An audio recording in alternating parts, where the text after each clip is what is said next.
আচ্ছা ঠিক আছে, আমিও রেকর্ডিং দিয়ে যাচ্ছি, অসুবিধা নেই। তাহলে হয়তো আমাদের এটা থাকবে। তো আমার আসলে আজকে যে টপিকসটা দেওয়া হয়েছে আমাকে যে কথা বলার জন্য সিভি এবং কভার লেটার নিয়ে, তো এখন প্রথমত যে সিভি এবং কভার লেটার নিয়ে বলার জন্য আসলে আমি এক্সপার্ট এরকম কেউ না যে আমার এটা নিয়ে অগাধ অভিজ্ঞতা আছে, তা না। তারপরেও স্যার বা সংগঠন সবাই যেহেতু মনে করছে আমার যেটুকু অভিজ্ঞতা আছে এইটুকুই শেয়ার করব। তো এখন এই শুরু করার আগে আমি যেটুকু সাজাচ্ছি, আমরা আজকে শুরুতে জানবো আসলে সিভি এবং রিজিউম দুটো শব্দ আছে, দুটা কি বা বেসিক ডিফারেন্সটা কি। এরপর আমরা জাস্ট জানার চেষ্টা করবো যে একটা সিভিতে বেসিক কি কি জিনিস থাকতে হয়, না হলে আমরা সিভি বলতে পারবো না এটা। এরপরে আমরা আসলে সিভির অনেকগুলো ফরম্যাট আছে এবং এখন ম্যাক্সিমাম ক্ষেত্রে রেডিমেড কিছু ফরম্যাট পাওয়া যায়। আমরা এরকম 2-3টা অপশন দেখবো যে আসলে কোথায় রেডিমেড সিভি পাওয়া যায়, যেটা আমরা ইজিলি ইউজ করতে পারি শুধু আমাদের ইনফরমেশনগুলো দিয়ে।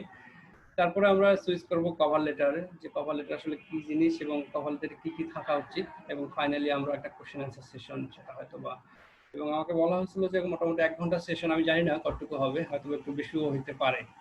আবার যদি কোনো এমবার্গো থাকে আমরা শেষ করবো 1 ঘন্টার মধ্যেই আর কি। শুরুর আগে আসলে একটা পার্সোনাল, আমরা একটা সার্ভে করছি কিছুদিন আগে বাংলাদেশের উপরে, অনেকে পার্টিসিপেট করছে হয়তো এখান থেকে। এই সার্ভেটা আমরা এখন একটু গ্লোবাল স্কেলে করতেছি। সেটা হলো এখন আমাদের সার্ভেটা মোটামুটি 8টা ভাষায় চলতেছে, অনেকগুলো দেশ থেকেই। তাই আমি রিকোয়েস্ট করবো যে বাংলাদেশে এখানে যারা আছে তারা যদি পার্টিসিপেট করে, হয়তো লিঙ্কটা পরে আমি শেয়ার করে দেবো, খুব একটু সুবিধা হয় আর কি আমাদের জন্য। আচ্ছা স্যার, তাহলে লিংকটা দিয়ে দিলে স্যার তাহলে ভালো হয়, আমরা ওইটা থেকে। আমি দেবো। I will share, please mute your microphone. Okay. এখন শুরুতে যেটা আমরা আসছে যে সিভি আর রেজিউম, আমরা নরমালি সিভি কিন্তু শর্ট ফর্ম, এটাকে বলা হয় কারিকুলাম ভাইটা। সিভি কে এবং রেজিউমের মধ্যে বেসিক পার্থক্য হলো, রেজিউম অনেক সময় বলা হয় যে একটা সামারি, এটা 1 পেজ একটা সামারি, সেখানে আমাদের শুধু ওয়ার্ক এক্সপিরিয়েন্স এবং background relevant to the job applying two. এটা অনেক ক্ষেত্রে বলা হয় যে শুধু একটা স্পেসিফিক কাজের জন্য যখন যেটুকু দরকার সেটুকুই যখন সামারি আঁকে দেওয়া হয়, এটাকে বলা হয় রেজিউমিং। আর on the other hand CV, যেটাকে আমরা কারিকুলাম ভাইটেও বলা হয়, এটা হলো যে একেবারে লঙ্গার এবং ডিটেল একাডেমিক, সাথে তোমার সব ধরনের এক্সপিরিয়েন্স এবং সব ধরনের পাবলিকেশন, একটা মানুষের যা যা আছে সবকিছু ইনক্লুড করে একটা ডিটেল সামারি। সুতরাং এটা হলো তখন আমরা একেবারে সিভি। এবং অনেক ক্ষেত্রেই সিভিটা একেবারে ডিটেলস হয়, সবকিছু ইচ অ্যান্ড এভরিথিং সিভিতে পাওয়া যাবে, যেটা হয়তো রেজিউমে মিসিং হতে পারে। ফর এক্সাম্পল, রেজিউমেতে কারো হয়তো হবি কি এটা থাকার দরকার নেই, কিন্তু সিভিতে এটা থাকতেই পারে, ঠিক আছে। এরপরে আবার হয়তোবা কারো এডিশনাল কোনো কোয়ালিফিকেশন, হয়তো কোনো ট্রেনিং সে রেজিউমিতে বাদ দিতে পারে, কিন্তু সিভিতে সেই ট্রেনিংটা উল্লেখ থাকবে। রেজিউমিতে বাদ দেবে কারণ হয়তো রেজিউমিতে যেখানে রেজিউমিটা দেবে সেই জবের জন্য এটা দরকার নেই, সেক্ষেত্রে সেটা বাদ দিয়ে দেবে, কিন্তু সিভিতে এটা থাকবে। সুতরাং এইটুকু হলো বেসিক পার্থক্য। এবং অনেক দেশে এটা আসলে, যেমন ইউরোপিয়ান কান্ট্রিতে সিভি এবং রেজিউমি বলতে একই জিনিস বোঝায়। সুতরাং এটা কান্ট্রি টু কান্ট্রি ভ্যারি করে, সবসময় যে একইভাবে সত্য প্রযোজ্য বা একই কন্ডিশন সবখানে অ্যাপ্লাই করা হয় এটা আসলে তা না। বেসিক ডিফারেন্স হলো যেটা বললাম একটু আগে, যে রেজিউম হলো নর্মালি 1 পেজ, কিন্তু সিভি অনেক ক্ষেত্রেই বড় হয়। কিন্তু নর্মালি অনেক ক্ষেত্রে বলা হয় যারা ফ্রেশ গ্রাজুয়েট তাদের ক্ষেত্রে 2 পেজের জন্যই এনাফ ফর এ সিভি। একটা সিভিতে 2 পেজ থাকলেই, বা নট মোর দ্যান 2 পেজ। আরও এটাও আমি বলে ফেলছি অলরেডি যে রেজিউম শুধুমাত্র একটা স্পেসিফিক জবের ক্ষেত্রে যাওয়া হয়, বা অনেক ক্ষেত্রে এই যে আমার একটা যে কোনো একটা সার্কুলার হয়েছে ব্যাংক বা যে কোনো জায়গায় একটা ইন্ডাস্ট্রি, সেখানে আমি রেজিউম দেবো এবং সেই রিলেটেড ইনফরমেশনগুলো আমি শুধু এখানে অ্যাড করে দেবো। কিন্তু সিভিটা অনেক ক্ষেত্রে ইউজ করা হয় যে একাডেমিক কাজগুলোতে বা একাডেমিক জবগুলো যেখানে, সেখানে আসলে একটা সিভি লাগে, এখানে এটা মানে হয় না। সুতরাং এটা হলো একটা বেসিক পার্থক্য। আর এটাও আসলে আগে যে রেজিউমটা হলো সিভির একটা শর্টার ভার্সন, এখানে টেইলারিং করে যে আমার রেজিউমটা সবকিছুই তথ্য আছে, মানে সিভিতে আমার সবকিছু তথ্য আছে, এখান থেকে অনেক কাটসাট করে আমি একটা রেজিউম বানাবো প্রয়োজন মাফিক।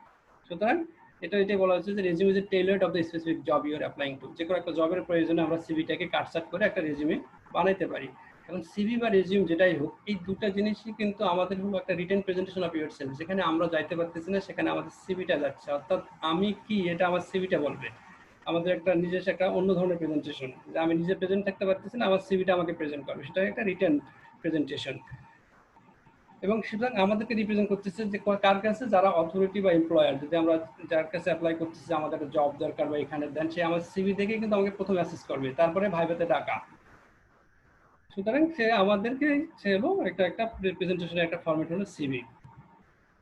তাহলে এখন সিভি প্রিপারেশন, আমরা সবাই মোটামুটি জানি যে সিভি কিভাবে প্রিপারেশন করতে হয়, কি করে করতে হয়, যে বড় ভাই বা আপুর থেকে নিয়ে কপি করে নিজের নাম বসাই দিলে হয়ে গেল। এটা হলো একেবারে কমন উদাহরণ। আমরা সবাই যেটা করি যে আসলে কারো একটা সিভি নিয়ে বা দোকানে ফরম্যাট পাওয়া যায় রেডিমেড, আমরা যাই ওখানে বসাই, বসানোর পরে আসলে লিখে দেই নিজের নাম নিজেদেরকে। অনেক ক্ষেত্রে এমন সিভিও দেখা যায় যে যেখান থেকে কপি করছে তার অনেক তথ্য এখনো আছেই ওখানে। এটা হয়, কপি পেস্ট করতে গেলে খুবই স্বাভাবিক এবং এটা খুব কমন ঘটনা আমরা ঘটাই আসলে, যেটা কখনোই উচিত নয়। কিন্তু on the other hand CV তৈরির কোনো গাইডলাইনও নেই। অনেক লেখা পাওয়া যাবে, ইউটিউবে ভিডিও পাওয়া যাবে, অনলাইনে সার্চ করলে অনেক ব্লগ পাওয়া যাবে যেখানে সিভি লেখার জন্য বলছে। এটা একান্তই ডিপেন্ড করে যে যে অথরিটি তার চয়েসটা কি। এখন আমি একজনকে নিয়োগ দেবো, আমি কি চয়েস চাইতেছি, সেই ক্ষেত্রে আমি হয়তো বা তাকে বলবো যে এইভাবে তথ্যগুলো দাও। সুতরাং সিভিটা হয়তো হয় মেইনলি তার মতো করে আর কি।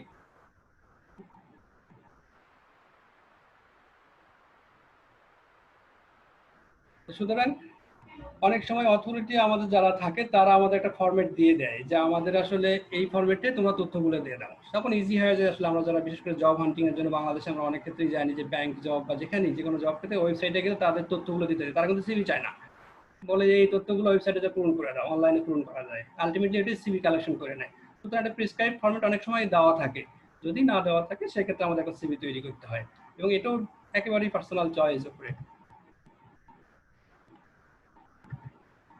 বাট শুরুর আগে আমাদের অবশ্যই কিছু চিন্তা করা দরকার যে আসলে কি থাকবে। প্রথম কোশ্চেনটা যেটা নিজেদের জিজ্ঞেস করা উচিত যে আমি কেন সিভিটা তৈরি করতেছি, আমি কি একটা জবের জন্য তৈরি করতেছি, নাকি একটা স্কলারশিপ হান্টিং এর জন্য, নাকি একটা ইন্টার্নশিপ হান্টিং এর জন্য, এবং আদার্স। যে আমার মনে হয় তোমরা সবাই মোটামুটি স্যার সারা অনেকে মানে অবিবাহিত, বিয়ে করতেও এখন সিভি লাগে। সুতরাং পারপাসের উপর ডিপেন্ড করবে যে আসলে আমি কেন সিভিটা তৈরি করতেছি, এবং এই পারপাস সার্ভ করার জন্য সিভিতে কন্টেন্টগুলো হবে ভেরি করবে যে কোথায় আসলে কি থাকবে না থাকবে। সুতরাং এখন যদি মনে হয় যে আমি আসলে জবের জন্য করব, সুতরাং জবের কি কি রিকোয়ারমেন্ট তারা চাইছে এটাকে আমার বারবার করে নেওয়া উচিত যে কেন আমার সিভিটা দরকার, কিভাবে সিভিটা দরকার, কি কি তথ্যগুলো হাইলাইট করা দরকার। ইভেন সব তথ্যই হয়তো দেখা গেল যে রিকোয়ারমেন্টের উপর ডিপেন্ড করে কিছু তথ্য শুরুতেই আসবে, কিছু তথ্য হয়তো পিছনে যাবে, রিঅ্যারেঞ্জমেন্ট সিভি। হয়তো একাডেমিক্সে হয়তো আমার এডুকেশন এক্সপিরিয়েন্স বা একাডেমিক কোয়ালিফিকেশনটা আগে চলে আসবে।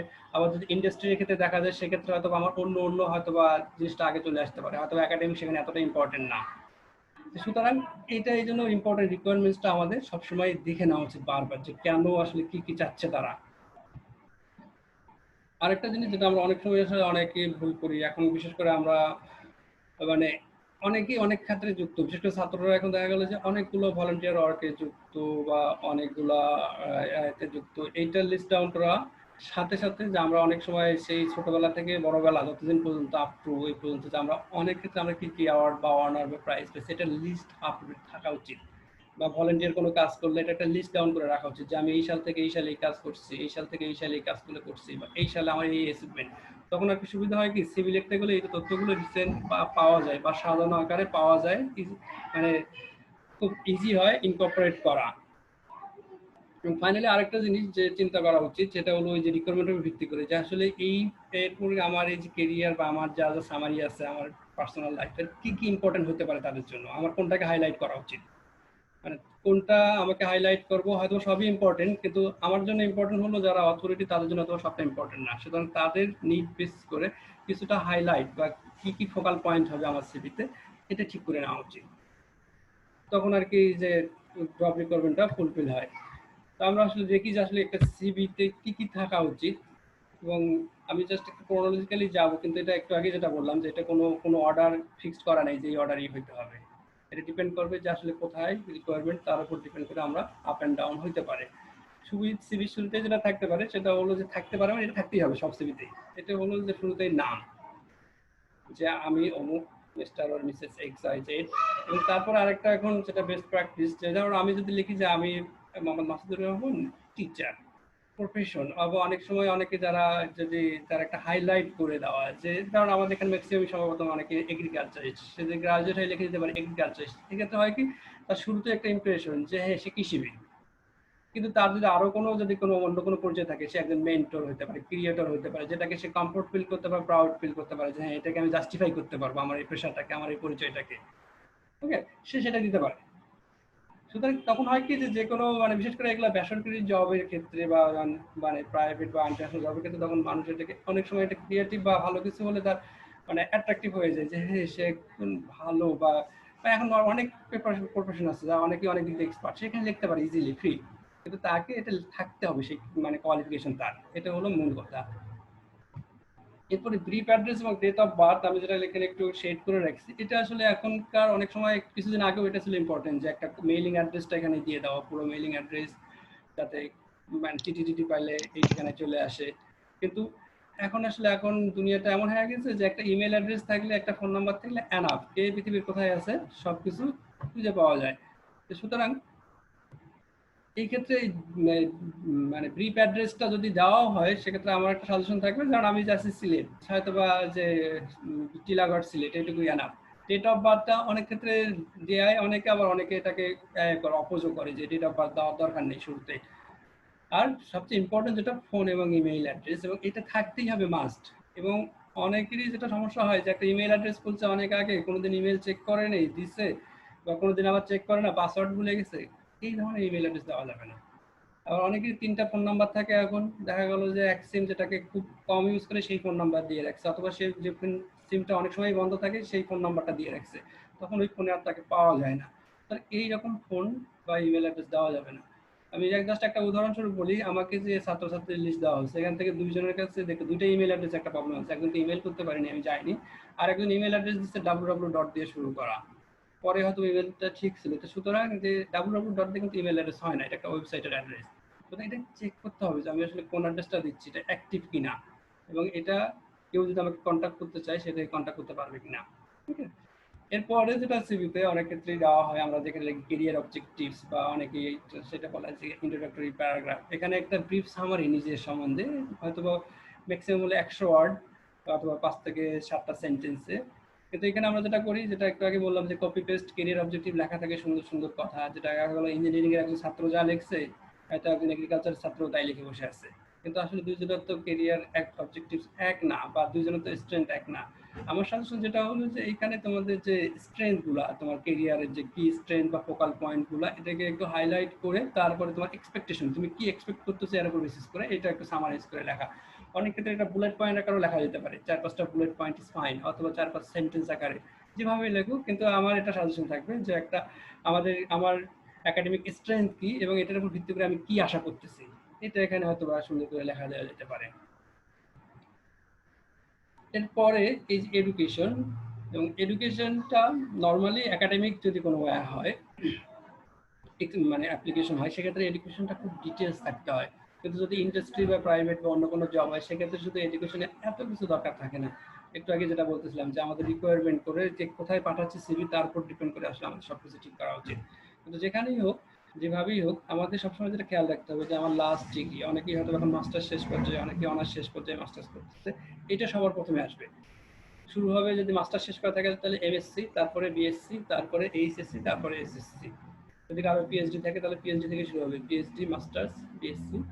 এবং থাকতে হবে যেখানে যে name of the degree, degree কিসের উপরে, শর্ট ফর্মে, যেমন BSc AG, BSc agriculture engineering, BSc agriculture BSc fisheries, এইরকম আর কি। এরপরে ডিউরেশন, আর কতদিন, এবং একটা হতে পারে যে সাল লিখে দেওয়া 2014 থেকে 2018, অথবা 4 ইয়ার্স। এরপরে হলো গ্রেড। তারপরে যদি মাস্টার্স এবং পিএইচডি ক্ষেত্রে হয়, এখানে থিসিস টাইটেল দেওয়াটা হলো বেটার। এবং যদি একাডেমিক কোনো জব হয় যেখানে, বা একাডেমিক কোনো অ্যাপ্লিকেশন হয়, সেখানে থিসিস টাইটেল এবং মেজর সাবজেক্ট এই দুটো অ্যাড করা অবশ্যই অনেক ক্ষেত্রে ইম্পর্টেন্ট হয়ে পড়ে। যে আসলে কি কি সাবজেক্ট আমি করছি, কিসের উপর কাজ করছি, তখন এই টাইটেলটা থাকলে বা সাবজেক্টগুলোর নাম থাকলে, তখন ইম্পর্টেন্ট 5-7টা সাবজেক্টের নাম থাকলে, তখন যারা একাডেমিক মানে যারা অ্যাসেস করবে সেটা তাদের জন্য ইজি হয় যে আমরা যে ব্যাকগ্রাউন্ডের লোক খুঁজতেছি বা ছেলে খুঁজতেছি, আর এই ব্যাকগ্রাউন্ডটা ম্যাচ করে কিনা, বুঝতে পারছি। সুতরাং কিন্তু যদি আবার ইন্ডাস্ট্রি হয়, সেক্ষেত্রে হয়তো শুধুমাত্র ডিগ্রি, বিসিএসি অনার্স, এত সালে পাস, গ্রেড এত, এনাফ, আর কিছু তথ্য দরকার নেই। কিন্তু একাডেমিক জব হলে কিন্তু থিসিস টাইটেল, সাবজেক্ট কি করছে, এটা আবার চলে আসে। এরপরে এক্সপিরিয়েন্স, যেটা হয়তো আমাদের অনেক ফ্রেশ গ্রাজুয়েটেরই নাই, যদি না থাকে দরকার নেই দেওয়ার, এবং সেক্ষেত্রে এটা মানে বাদ পড়ে যাবে এমন। কিন্তু যদি থাকে সেটাও আবার আগের মতোই, যে আমাদের শুরু করতে হবে যে সর্বশেষ যে এক্সপিরিয়েন্স সেখান থেকে, যে ইয়ার অনুযায়ী সবার শেষে যে কাজটা করছি আমি সেখান থেকে, এবং এটা কতদিন ধরে আমি এটার জন্য কাজ করতেছি, এবং তারপরে আমি এখানে কি কি কাজের মানে দায়িত্ব ছিল আমার, এটা লিখতে হবে ক্লিয়ারলি। এরপরে পরেরটা যদি আমার একাধিক এক্সপিরিয়েন্স থাকে, এবং তারপরে আমি একটা সেট করে লিখে রাখছি যে হোয়াট ইজ এক্সপিরিয়েন্স। যারা বিশেষ করে ফ্রেশ গ্রাজুয়েট তারা ভাবতেছে আমার তো এক্সপিরিয়েন্সই নাই, এখানে আসলে কি কাউন্ট হতে পারে। এই ক্ষেত্রে কিন্তু অনেক ক্ষেত্রেই আমরা যারা ছাত্র অবস্থায় অনেক কাজ করি সেগুলো কাউন্ট হয়ে যেতে পারে। ফর এক্সাম্পল অনেকেই অনেক প্রজেক্টে কাজ করে, সেইটা কিন্তু এখানে দিতে পারে যে আমি এই প্রজেক্টে এতদিন কাজ করতে পারছি।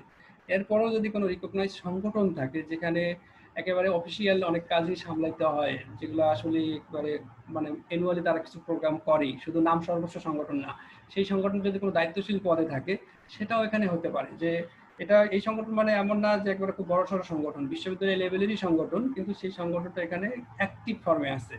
ফর এক্সাম্পল যদি বলি এখানে শৈবাল আছে বা বলতেছে যেমন বাঁধন আছে, এই কাজ করতেছে। এরপরে আমাদের এই যে একটা স্কুল চালাই, পাঠশালায় কোর্স বা সাংবাদিক সমিতি চলতেছে, এখানে কিন্তু যারা দায়িত্ব থাকে তাদের কিন্তু অ্যানুয়ালি বা বার্ষিক একটা মানে রেসপন্সিবিলিটি নিয়েই চলতে হয়। সুতরাং এই ক্ষেত্রে আমাদের উচিত যে এইগুলা হয়তো এখানে অ্যাড করে দেওয়া সম্ভব, এগুলো এক্সপিরিয়েন্সের মধ্যে কাউন্ট হতে পারে। ঠিক আছে, সুতরাং যারা ছাত্র যারা ফ্রেশ গ্রাজুয়েট তারা আমি জাস্ট এই জন্যই বললাম যে যারা এটাও কিন্তু এখানে এক্সপিরিয়েন্স হিসেবে অ্যাড হবে এবং এটা একটা ভ্যালু অ্যাড করবে।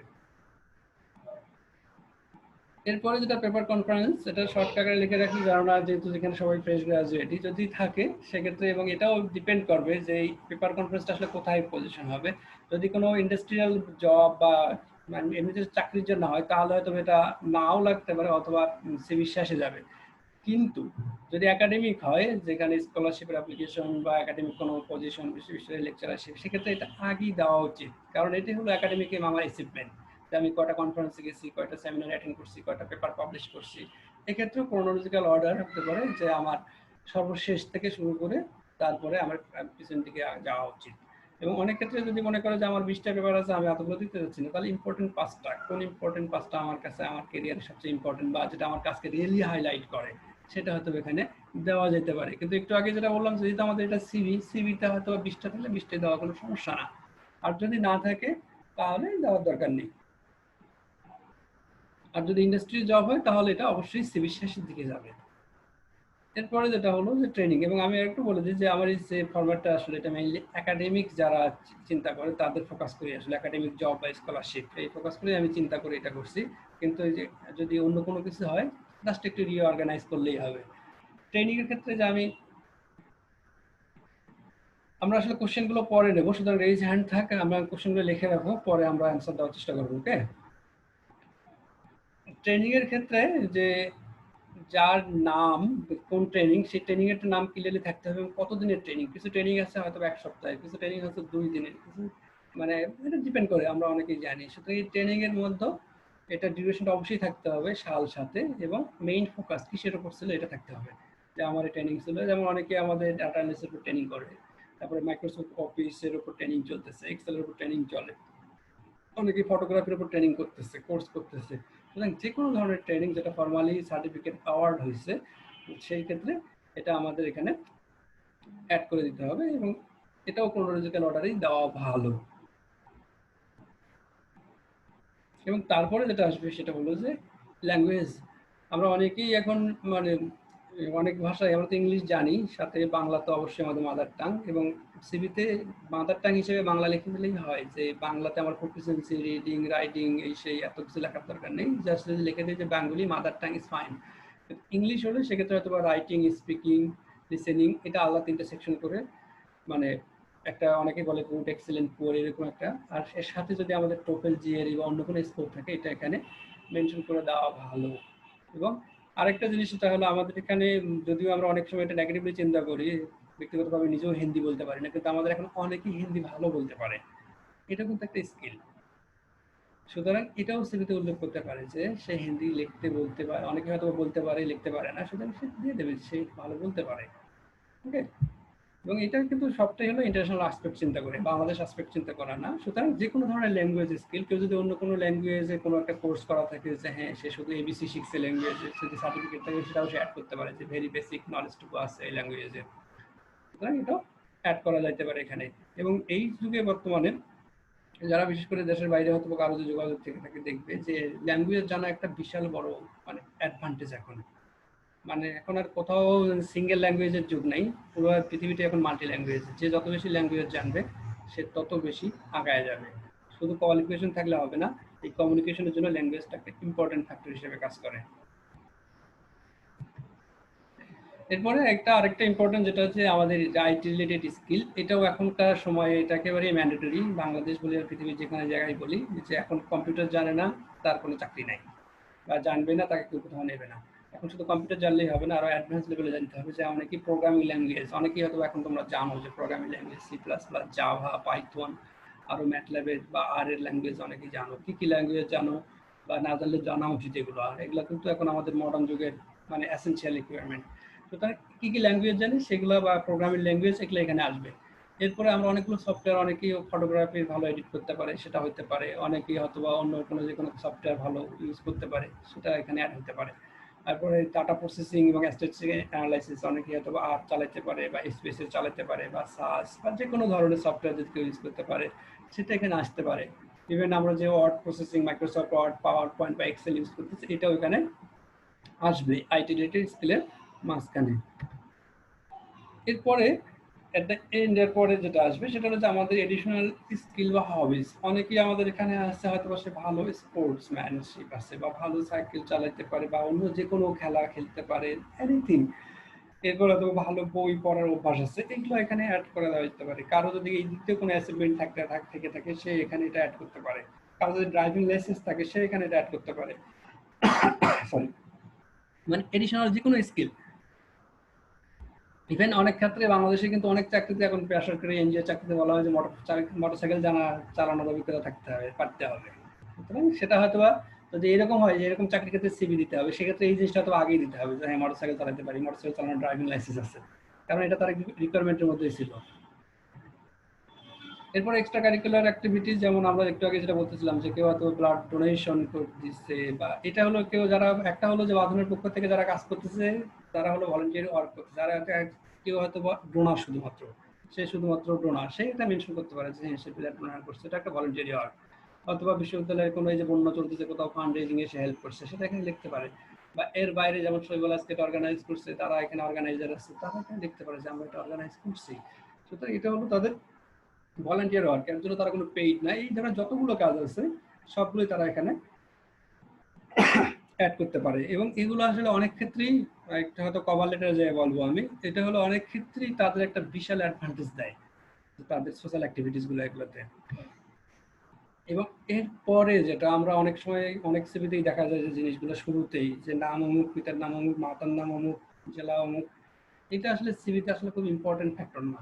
সিভি তোমার সিভি, তোমার বাবা মার সিভি না, বা তোমার সিভি। সুতরাং এই পার্সোনাল যেগুলো একাধিক পার্সোনাল ইনফরমেশন সেগুলো সিভি লাস্টে থাকলে এনাফ। এবং এই লাস্টে ইনফরমেশনের মধ্যে এই না যে আমাদের বাবার নাম থাকতে হবে, মায়ের নাম থাকতে হবে, এগুলো নট নেসেসারি দরকার ইন্টারন্যাশনাল অ্যাসপেক্টে। সুতরাং সেক্ষেত্রে যেটা ইম্পর্টেন্ট হলো জেন্ডার থাকতে হবে। যে আর রিলিজিয়ান, এটা আসলে ইন্টারন্যাশনালি আর কেউ অ্যাকসেপ্ট করতে চায় না যে কার কি ধর্ম, এটা আমার জানার দরকার নেই। কিন্তু বাংলাদেশের প্রেক্ষাপটে অনেক ক্ষেত্রে এটা হয়তো বা তার রিলিজিয়নটা মেনশন করা যেতে পারে। এরপর এই ক্ষেত্রে তো প্রেজেন্ট বা পার্মানেন্ট অ্যাড্রেস বা ব্লাড গ্রুপ এগুলো এখানে আসতে পারে, বা এগুলো যে একেবারেই এসেনশিয়াল পার্ট তা না। যদি আমাকে বলা হয় যেগুলো বাদ দিতে, আমি একেবারে বাদ দিলে কোনো সমস্যা নেই, কিন্তু সিভিতে এসে থাকতে পারে। যেহেতু আমরা ডিটেলস সিভিতে যাচ্ছি, সুতরাং এটা এখানে অ্যাট দ্য এন্ড অ্যাড করে দেওয়াটা খারাপ না। এখন আমি যেটা যে আমার সিভি নিয়ে যেটুকু বলার ছিল আসলে, সেটা নিয়ে আমি বললাম। এরপর আমি আসলে সিভি আমরা কিভাবে তৈরি করতে পারি সেটা নিয়ে আমি জাস্ট 3টা অপশন দেখা যাচ্ছে। আমরা যারা ওয়ার্ড ইউজ করে সিভি করতে পারি, কারণ ওয়ার্ডের টেমপ্লেট রেডি করাই আছে, শুধু আমাদের তথ্য বসাইলেই হবে। এরপর আমাদের অনলাইন যারা ইউরোপিয়ান কান্ট্রিতে, আমরা জানি যে ইউরোপাস সিভি সবসময় এরা চায়, ইউরোপাস সিভি তৈরি করতে কিছুই লাগে না, অনলাইনে পূরণ করলেই হয়, ওরা একটা সিভি বানায় দেয়। এরপরে আমাদের বাংলাদেশে বিডি জবস মনে হয় এখন সবচেয়ে বড় প্ল্যাটফর্ম, সেখান থেকেও সিভি রেডিমেড করা যায়। তো আমি আসলে ওটা একটু দেখবো। তার আগে আমি আসলে আমার স্ক্রিনটা শেয়ার করি, স্ক্রিন শেয়ার।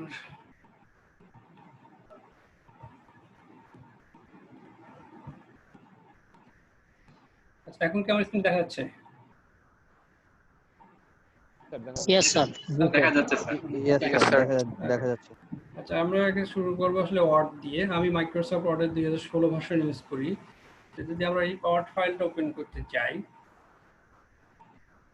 সিম্পলি দেখো যে এখানে এই ফাইল ওপেন করাই, যেখানে দেখেন একটা জিনিস আছে রেজিউম এন্ড কভার লেটার, মানে এখানে অপশনই আছে। এখানে আমি ক্লিক করি, এই যে সার্চিং 1000 এখানে অনেকগুলো অপশন আছে। এই যে আসলে কোন ফরম্যাটে আমি কি চাই এগুলো সবগুলো আসলে রিজিউমি সিভি না, তো এখান থেকে আসলে বড় করা সম্ভব, এটা এমন কিছু না। একেবারে অনেকগুলো ফরম্যাট আছে। এখন এই ফরম্যাটের আসলে চয়েসটা এটা একান্তই ব্যক্তি স্বাতন্ত্রতা, এবং অনেক ক্ষেত্রে এটা আমি বলবো যে এটা তার নিজের পার্সোনালিটির চয়েস, যে সে এখান থেকে অনেকগুলো ডিজাইন আছে, যে কোনো একটা ডিজাইন চয়েস করে নিয়ে শুধু এখানে বসালেই হবে। এবং এখানে একটা জিনিস খুব ইম্পর্টেন্ট বলা, যেটা আমি মিস করছি হয়তো, যেখানে যদি আমি এটা ধরে এটা নিলাম যে ক্রিয়েট ক্লিক করলে এটা অটোমেটিক্যালি ক্রিয়েট হবে। যে সিভিতে ছবি, এই ছবি দেওয়াটা আসলে এখন অনেকেই প্রিফার করে, আবার অনেকে এটা নিয়ে মানে অনেকের বিরুদ্ধেও আছে, সিভিতে ছবি থাকবে কি থাকবে না, এবং যদি ছবি থাকে সেই ছবিটা কেমন থাকবে আসলে। ফর এক্সাম্পল এখানে যে ছবিটা দেওয়া আছে তার, এই ছবিটা কি একেবারে ফর্মাল ছবি না, আবার আমরা এটা ইনফর্মাল ছবি বলতে পারতেছি না। আমরা সবসময় ম্যাক্সিমাম সময় চিন্তা করি যে কোটটাই পরে সুন্দর একটা ছবি দিয়ে এইরকম ছবি, আসলে এরকম ছবি হয়তো বা ওকে, কিন্তু এখানে যেরকম ছবি আছে একটা ন্যাচারাল ছবি যেখানে তাকেই ফোকাস করা, কিন্তু এমন না যে আমি একটা সুন্দর জায়গায় যাই ছবি তুলছি, আমার চেয়ে সেই জায়গাটাই বেশি ইম্পর্টেন্ট, সেই জায়গায় ছবি দিলাম, তা না। তাতে তোমার ফেসটা ফোকাস থাকে এরকম একটা ছবি যেটা কজাল বা ন্যাচারাল, মানে খুবই, যেমন একেবারে ফর্মাল হতে হবে নট নেসেসারিলি, কিন্তু এইরকম ছবি মানে অনেক সময় বেশ ভালো লাগে দেখতে, যেটা আমার পার্সোনালি মতামত আর কি। আর যদি না দেয়, না দিলে কোনো সমস্যা নেই, কারণ সিভিতে ছবি এসেনশিয়াল না, কিন্তু অনেকেই এখন দেয়, এবং অনেকগুলো সিভিতে দেখলাম যেটা একটা অ্যাড করার অপশন আছে, সুতরাং অ্যাড করলে ওই রকম সুন্দর দেখে একটা ছবি অ্যাড করা উচিত, যেটা একেবারেই ফর্মাল না, আবার একেবারেই পুরো ন্যাচারালের মধ্যে, যেমন না যে আমার চেয়ে অন্য জিনিস বেশি ফোকাসড হয়ে আছে, তাদের চেহারাটা খুব সুন্দর করে বোঝা যায়। এখন এই যে এখানে যে জিনিসটা, যে এখানে ফার্স্ট টাইম শুধু লিখতে হবে, যা ইচ্ছা আমি টাইপ করতে পারবো, এখানে যা ইচ্ছা টাইপ করার পরে এই যে এক্সপিরিয়েন্স, এই যে এখানে ছবি, এই ছবিটা দেখো যে শুরুতেই আসছে এক্সপিরিয়েন্স, তার মানে কি যে এ এমন জায়গায় অ্যাপ্লাই করতে যাচ্ছে যে একটা সিনিয়র লেভেল প্রফেশনাল, তার মানে এই সিভিটা যদি তৈরি করে যে আমরা এই ফরম্যাটে, এমন হতে হবে যে সে একটা সিনিয়র লেভেলের প্রফেশনাল, তার অনেক অভিজ্ঞতা আছে, সে তার জব এখান থেকে একটা ভালো জবে শিফট করতে চাচ্ছে, যার কারণে শুরুতেই দেখাচ্ছে কি যে আমার কি কি অভিজ্ঞতা আছে সেই লিস্টিং গুলো এখানে। সুতরাং এই সিভি থেকে আমরা একটা ফোকাস যদি বলতে পারি যে তার কাছে এডুকেশনের, দেখে এক্সপিরিয়েন্সের জন্য এতগুলো ঘর দিচ্ছে, কিন্তু এডুকেশনের জন্য জাস্ট একটা ঘর দিয়ে রাখছে, যে হ্যাঁ কি এডুকেশন আছে, ইভেন এই এডুকেশনে কোনো গ্রেডও লাগবে না, এখানে জাস্ট লিখলেই হবে যে অমুক ডিগ্রি আছে, অমুক ইউনিভার্সিটি শেষ বা অমুক সাল। কিন্তু এই ক্ষেত্রে এরপরে যে কমিউনিকেশন কিভাবে, এরপর লিডারশিপ, মানে এটা একেবারে আসলে প্রফেশনাল সিভি, যারা মানে অনেক হাই লেভেলের প্রফেশনাল, সুতরাং এরকম মানে অনেকগুলো সিভির টেমপ্লেট আছে ওখানে, যে কোনো একটা সুন্দর সিভির টেমপ্লেট থেকে আমরা সিভি বানাইতে পারি। এরপর এখানে ছবি ইচ্ছে করলে আমি এখানে ক্লিক করলে মানে ছবি নিয়ে এসে আপলোড করা যাবে বা পেস্ট করা যাবে। এরপরে যেখানে contact address, CTG, your phone number, email address, your website, অনেক ক্ষেত্রে আমরা এখন অনেক প্রফেশনাল ওয়েবসাইট বলা হয়, লিঙ্কডইন অ্যাড্রেস দেওয়া হয়, বা ইভেন অনেক ক্ষেত্রে ফেসবুকের অ্যাড্রেসও এখন অনেকে চায়। সুতরাং এই মাইক্রোসফটের জাস্ট এই বেসিক ফিচার ইউজ করেও আমরা সিভি বা অ্যাপ বানাতে পারি। ওকে, আচ্ছা আমি একটা জিনিস আসলে এখানে মিস করছি আজকে লিখতে যে, সেটা হলো at the end of the CV, আমি এটা আসলে বারবার সবাই জাস্ট মাইন্ড মানে অ্যাটেনশন নিয়ে, যে at the end of the CV অবশ্যই রেফারির নাম থাকতে হবে। আমি কেন এটা ভুলে গেছি আমি জানি না, যে রেফারির নাম থাকতে হবে অ্যাটলিস্ট 2 জন, এবং সেই রেফারিটা এমন হইতে হবে যে যে আমাকে চেনে এবং আমি যাকে খুব ভালো করে চিনি, যার কথা জিজ্ঞেস করলেই ফোন করে যে হ্যাঁ আপনি মুখে চেনেন কিনা, যাতে ফার্স্ট হ্যান্ডেই বলতে পারে যে হ্যাঁ আমি মুখে চিনি। এবং একাডেমিক জবের ক্ষেত্রে সবসময় প্রিফার করা হয় যে অবশ্যই একাডেমি থেকে হতে হবে। কেউ একজন বিশ্ববিদ্যালয়ের লেকচার হিসেবে অ্যাপ্লাই করলো, সে যদি এখন সিভিতে দিয়ে দেয় এমডি সোনালী ব্যাংক বা এমডি অমুক ইন্ডাস্ট্রিজ, এটা আসলে অ্যাপ্লিকেবল বা অ্যাপ্রোপ্রিয়েট না। সেক্ষেত্রে এই রেফারেন্সটা হতে হবে নর্মালি একাডেমিক। অনেক ক্ষেত্রে আমরা প্রিফার করি বা অনেকে প্রিফার করা হয় যে একাডেমিক সুপারভাইজার সে এবং আরেকজন একাডেমিশিয়ান। সুতরাং at the end of the CV এটা থাকতেই হবে, কিন্তু ইন্ডাস্ট্রির ক্ষেত্রে হয়তো এটা লাগবে না, তখন হয়তো ইন্ডাস্ট্রির কাউকে রেফারেন্স দিলেই ভালো হয়। হয়তো ব্যাংকে আমি অ্যাপ্লাই করতেছি, সেই ব্যাংকে যদি কেউ পরিচিত থাকে তাকে রেফার হিসেবে দেওয়া যেতে পারে, কিন্তু মেক শিওর সে তোমাকে চেনে এবং প্রথম তাকে জিজ্ঞেস করলে সে ভালো ফিডব্যাক দেবে। ওকে, তাহলে এখানে আমরা ফিল আপ করলে আমাদের সিভি রেডি হয়ে গেল। যদি আমরা মনে করি যে না অন্য সিভি অন্য, এখানে আমি দেখালাম যে অনেকগুলো ফরম্যাট আছে, সুতরাং এই ওয়ার্ডের ভার্সন কার কথা আমি জানি না, আমার তো 2016, এখানে অনেক ভার্সন মানে অনেক ফরম্যাট আছে এই সিভি রেডি করার জন্য। সুতরাং এখান থেকে আমরা যে কোনো চয়েস মতো বা আমাদের সুইটেবল একটা নিয়ে আমরা করতে পারি। এরপরে যদি আমরা যাই যে ইউরোপাস সিভির জন্য কিছু না, যে আমরা মানে টাইপ করি যে ইউরোপাস, এই যে ইউরোপাস সিভিলকে টাইপ করলে ইন্টার চাপলে অটোমেটিক ওয়েবসাইট চলে আসবে। প্রথমটা যেটা, এটা যদি আমি ক্লিক করি, এই যে create your Europass CV,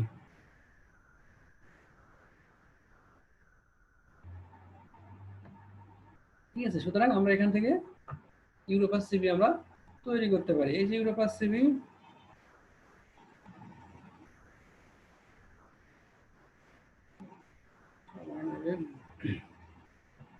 create Europass profile, এখানে যেটা বলে আসলে এখানে লগ ইন করে রাখলে তখন একেবারে তথ্যগুলো সবসময় রাখবে।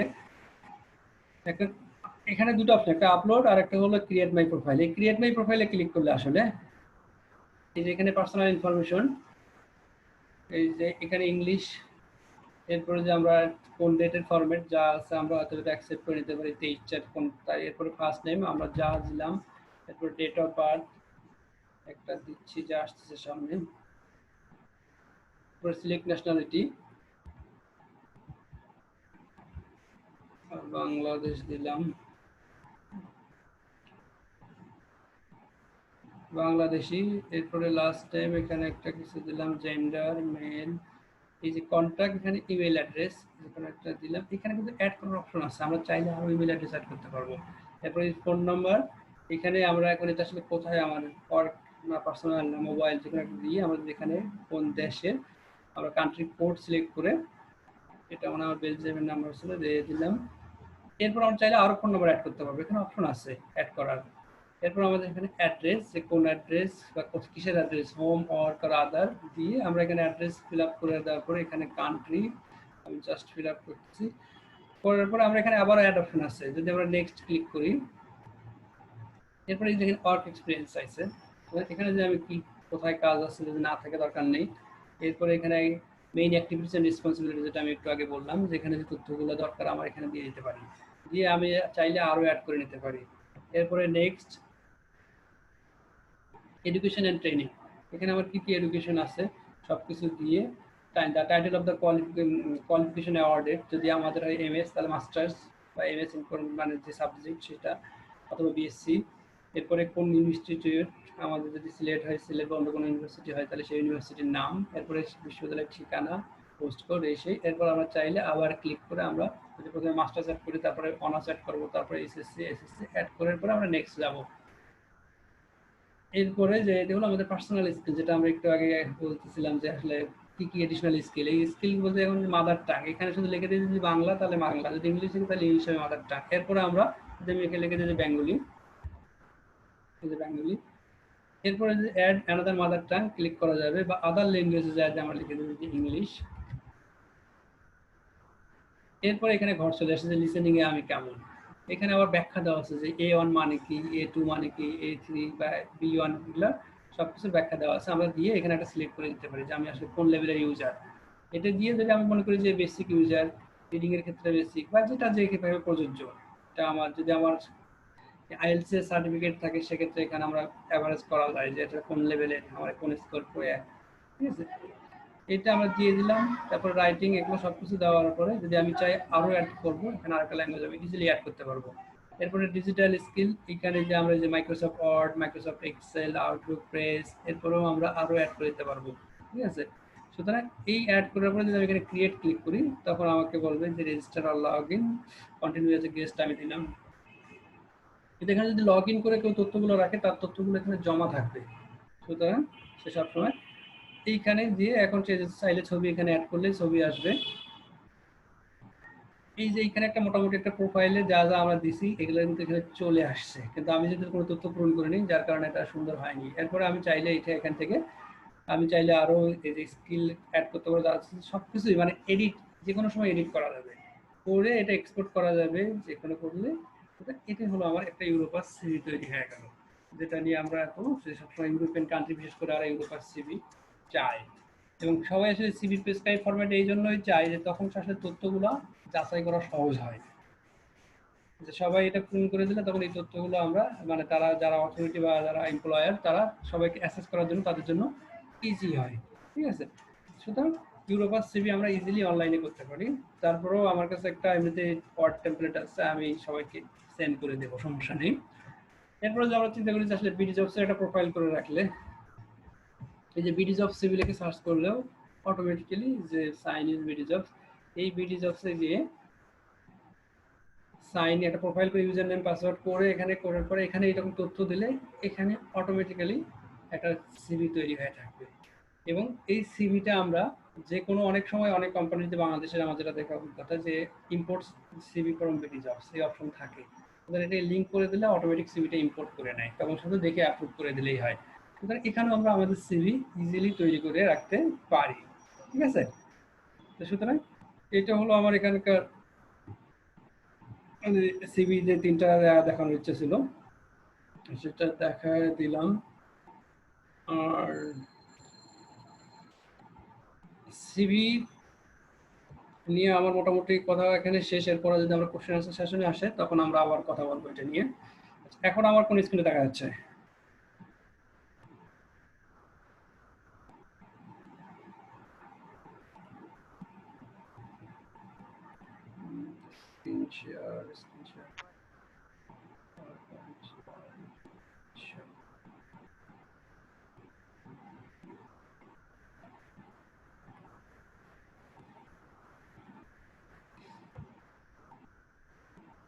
এখন কি স্ক্রিনে দেখা যাচ্ছে আমার various option in making CV?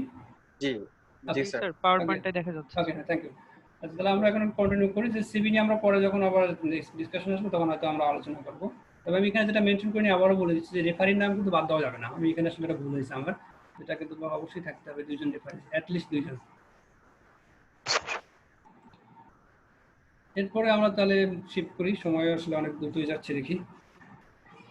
যে আমরা হলো কভার লেটার বা এটার অনেক নাম আছে, অনেকে বলে সব স্টেটমেন্ট অফ পারপাস বা মোটিভেশন লেটার সেম জিনিস।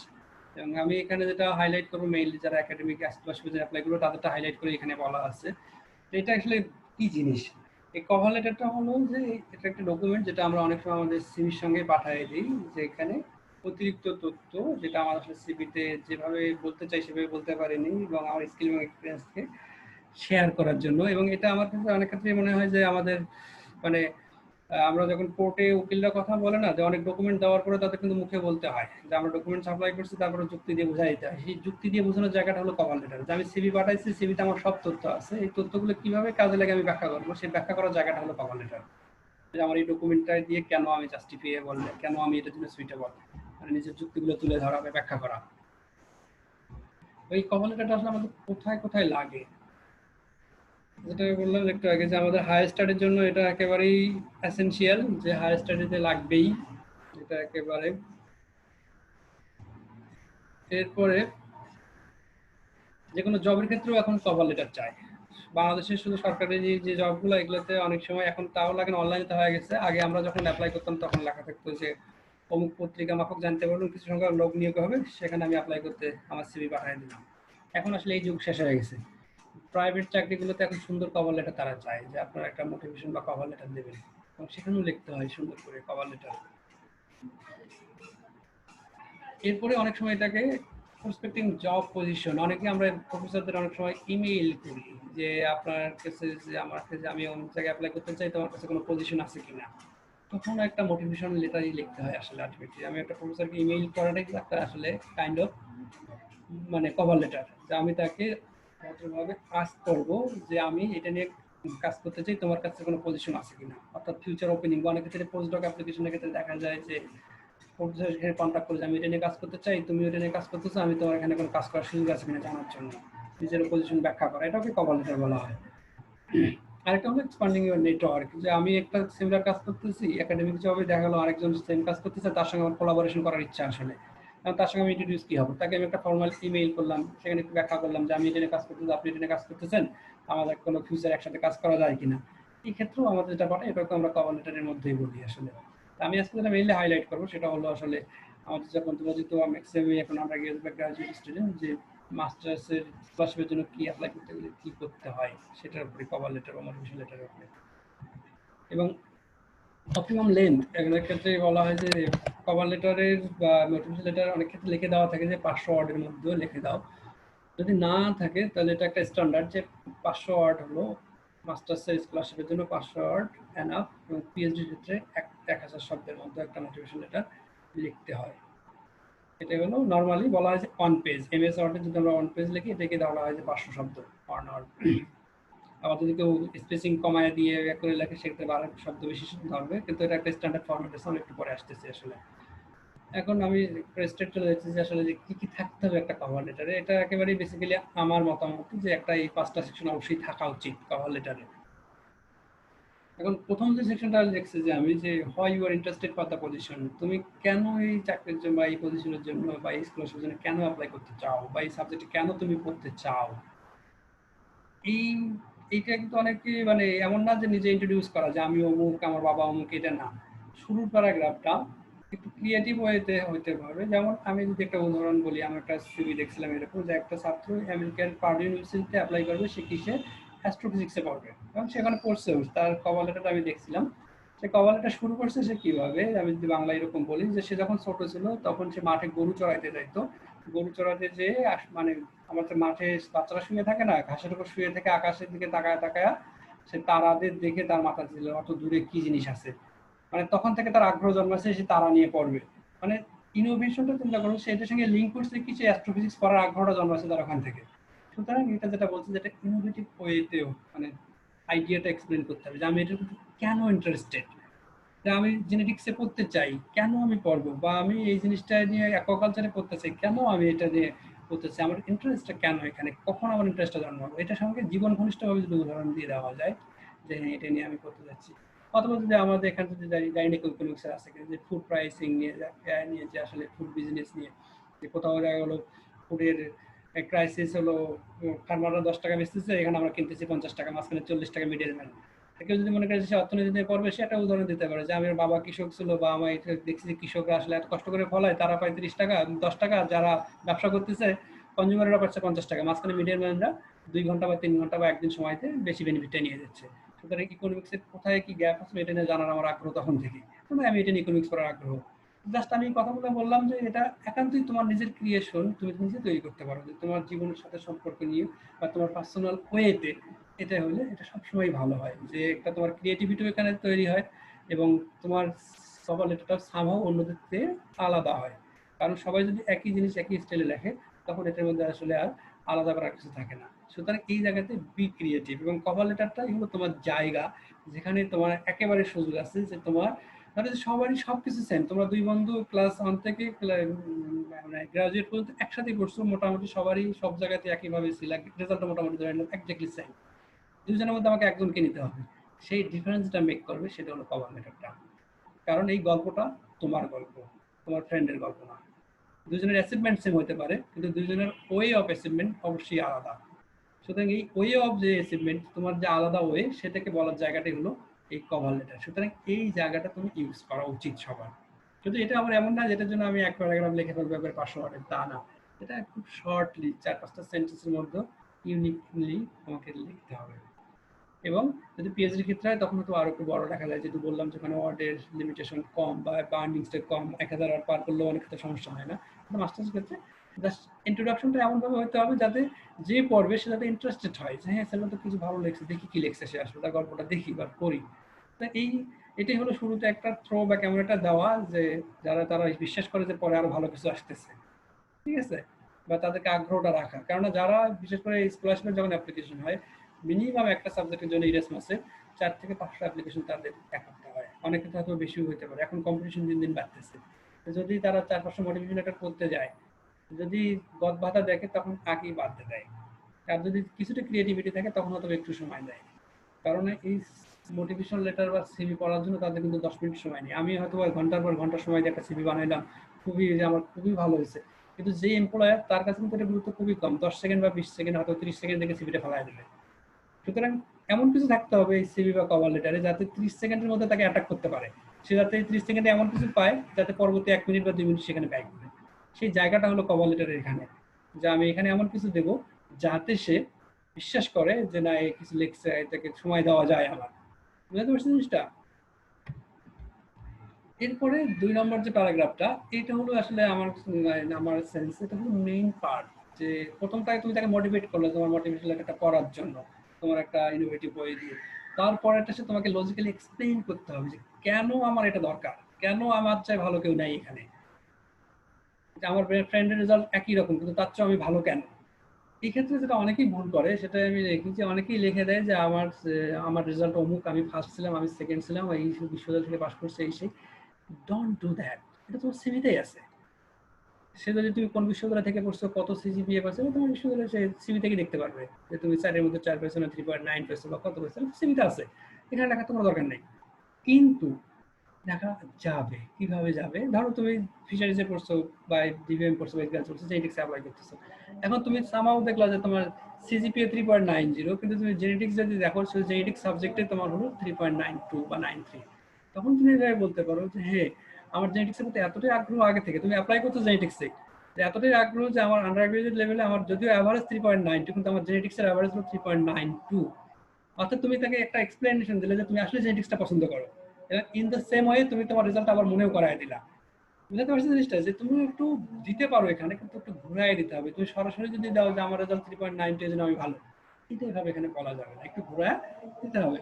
এরপরে তোমার আরো যতগুলো তোমার এক্সপ্লেনেশন সম্ভব এখানে, যে আমাকে কোন কোন মানে পয়েন্ট স্ট্রেংথ, আমি যে আমার এই পয়েন্টের জন্য আমি এটার জন্য কোয়ালিফাইড, এগুলো সুন্দর করে এক্সপ্লেনেশন দাঁড় করাইতে হবে।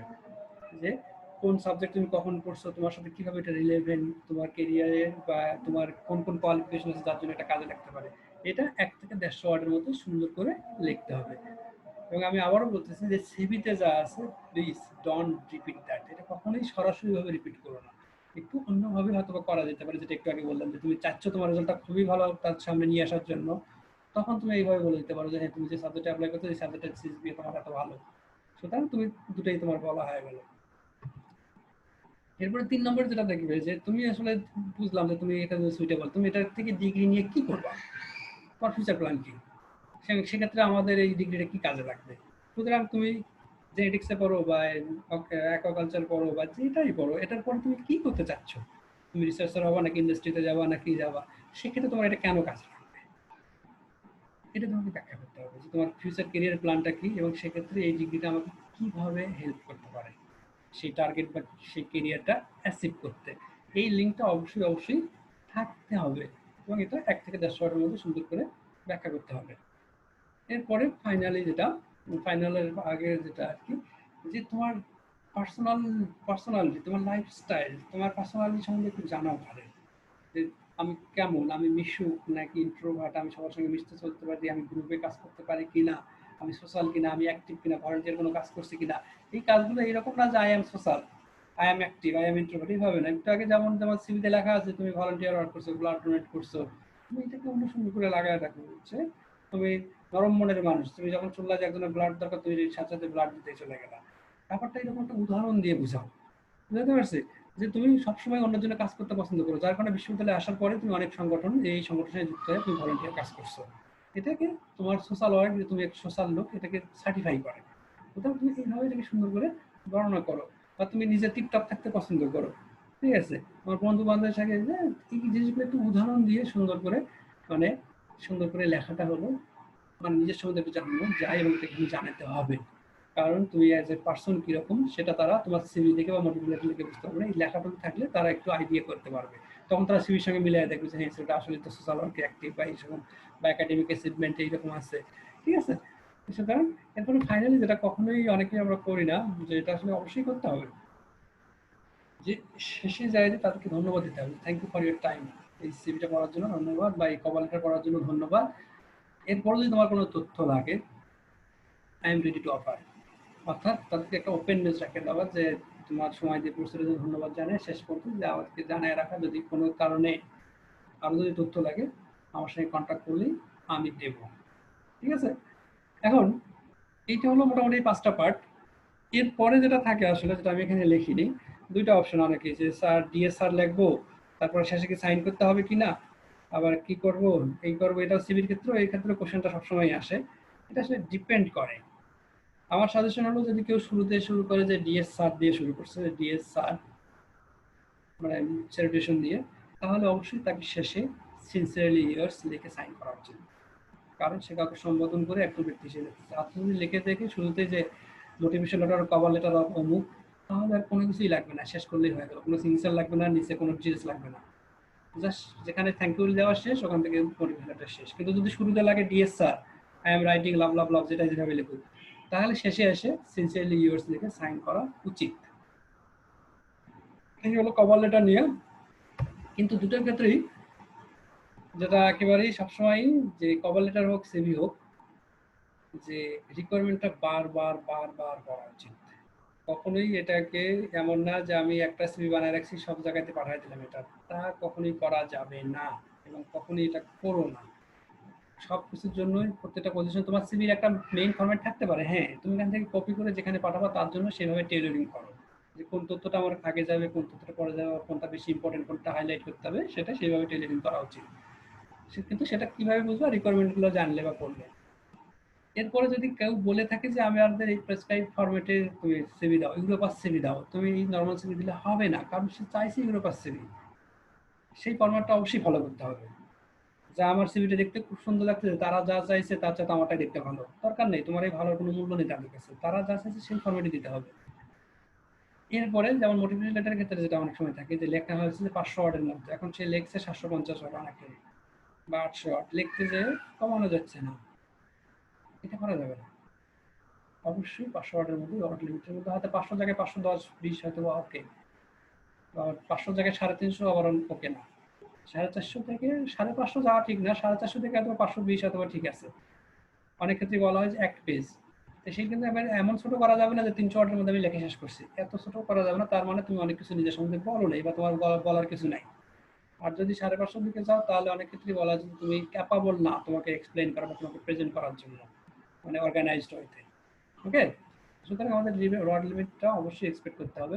তারপরে ফন্ট চয়েস, আমরা অনেকেই এখন মানে কম্পিউটারে অনেকেই নতুন নতুন বা অনেকে অনেক ভালো ভালো কাজ জানি, সুন্দর করে ফন্ট অনেক স্টাইল করতে চাই, এই ফন্টটা দেখতে সুন্দর লাগছে তা না, এটা আসলে কখন করা যাবে না। নর্মাল স্ট্যান্ডার্ড যে ফরম্যাটগুলো আছে, যে আমার টাইম নিউজরুম, ক্যালিবার বা এরিয়াল, এগুলো লেখা যেতে পারে। কিন্তু এরকম করো না যে একটা প্যারাগ্রাফ হলো টাইম নিউজ রোমানকে, তারপর একটা হলো ক্যালিবারি, তারপর একটা এরিয়াল, মিক্স আপ করা যাবে না, যেটা ফলো করবে সেটাই। এবং তুমি জাস্টিফিকেশন নর্মালি আমরা জাস্টিফাই করি, কিন্তু যদি করো জাস্টিফাই সবগুলোই করতে হবে, মানে এক করা যাবে না। এরপর নর্মালি স্ট্যান্ডার্ড ফন্ট সাইজ হলো 12 এবং স্পেসিং হলো 1.5, এটা হলো স্ট্যান্ডার্ড। এর চেয়ে কমায় দেওয়াটা আসলে ঠিক না, তখন পড়াটা খুব কঠিন হয়ে যায়। 2 দিলে অনেকেই প্রিফার করে। যদি কোনো গাইডলাইন না দেওয়া থাকে তাহলে আমার সাজেশন থাকবে যে ফন্ট সাইজ 12 এবং 1.5 স্পেসিং এ লেখা। এরপরে যেটা ফরম্যাটিং, যেটা একটু আগে বলা শুরু করছিলাম আসলে, যে কনসিস্টেন্ট ফরম্যাটিং এর জন্য পুরো কনসিস্টেন্ট হতে হবে, যে কোথাও ফন্ট সাইজ 12, কোথাও 11, কোথাও 13, তা না। আবার কোথাও প্রথমে পেজের শুরুতে একটা ট্যাব দিছো, মানে মানে প্যারাগ্রাফের শুরুতে, পরের প্যারাগ্রাফে ট্যাব দাও নেই, অর্থাৎ যেখান থেকে লাইনগুলো যাতে প্রত্যেক প্যারাগ্রাফের স্টাইল যাতে একই রকম হয়, কোথাও কোনো প্যারাগ্রাফ জাস্টিফাইড, কোনোটা আবার জাস্টিফাইড না, অ্যালাইনমেন্ট আর কি। সুতরাং এটা কনসিস্টেন্ট হতে হবে যাতে দেখতে একই রকম হয়। এবং এক প্যারাগ্রাফ লেখার পরে দুইটা ব্রেক দিছো, পেজ ব্রেক, মানে দুইটা স্পেস চাপ দিছো, ইন্টার চাপ দিছো, কোনটার পর আবার একটা চাপ দিছো, এটা না, যাতে একই রকম হয়। ঠিক আছে। এরপরে অনেক সময় আমরা চিন্তা করি যে আমার এটা খুবই গুরুত্বপূর্ণ জিনিস, আমি এটা একটু বোল্ড করে দেই। হ্যাঁ, আমরা নর্মালি বোল্ড মানে গুরুত্বপূর্ণ জিনিসগুলো থেকে বলা হয় যেটা বোল্ড করে দাও, কিন্তু এটা আসলে অনেক সময় খুবই কেয়ারফুল হওয়া উচিত। এটা আমার সাজেশন ইউজ না করা, কিন্তু তোমার যদি মনে হয় যেটা আসলে খুবই ইম্পর্টেন্ট বা কোম্পানি বা আমার এখানে রিকোয়ারমেন্ট এটা, সেটা তুমি হাইলাইট করতে পারো, জাস্ট একটা বা দুইটা ওয়ার্ড বোল্ড করে, যাতে ওখানে হাইলাইট হতে পারে, কিন্তু এটা আসলে নর্মালি ইউজ করা ঠিক না। এরপরে সিভির ক্ষেত্রে যেটা, যে মেক দ্য হেডিং ক্লিয়ার।